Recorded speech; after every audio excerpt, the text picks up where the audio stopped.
खौफ खुदा से पहाड़ भी रोते हैं۔ मज़कूर है कि एक मर्तबा हज़रत ईसा अलैहिस्सलाम का गुज़र सफ़र एक बस्ती में हुआ।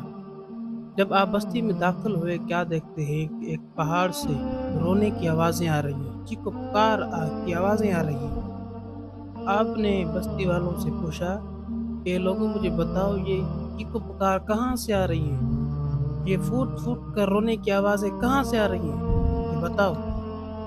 तो लोगों ने कहा कि ए अल्लाह के नबी, हम जब से यहाँ रह रहे हैं, तब से हमने ये आवाज़ें सुनते आ रहे हैं और ये आवाज़ इस पहाड़ से आ रही है। तो हज़रत ईसा अलैहिस्सलाम ने अल्लाह ताला से अर्ज़ की कि या अल्लाह, इस पहाड़ को क़ुव्वत अता कर कि मैं इससे बातें कर सकूँ, मैं इनसे पूछ सकूँ कि तू क्यों रो रहा है? तो अल्लाह ताला ने उस पहाड़ को क़ुव्वत अता की। तो उस पहाड़ ने कहा कि ए अल्लाह के नबी, आप क्या चाहते हैं? मुझसे आपने क्या तवक्को रखी है? तो अल्लाह के नबी ने पूछा कि पहाड़ मुझे बताओ, तो क्यों रो रहा है? फूट-फूट कर क्यों रो रहा है? इसकी क्या वजह हो सकती है? उसने कहा कि अल्लाह के नबी, मैं वो पहाड़ हूँ जिनके पत्थरों से बुतों को तराशा गया और लोग उनको पूजते हैं।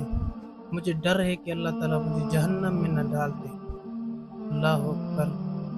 फिर पहाड़ भी अल्लाह के खौफ से डरते हैं, रोते हैं। तो इब्ने आदम क्यों बेखौफ घूमता फिरता है? इब्ने आदम तो एक चिंगारी भी आग की नहीं बर्दाश्त कर सकता, वो जहन्नम की आग कैसे बर्दाश्त करेगा? मेरे भाई, अल्लाह से डरें, क्योंकि आखिरत का अज़ाब बहुत सख्त है। जज़ाकल्लाह।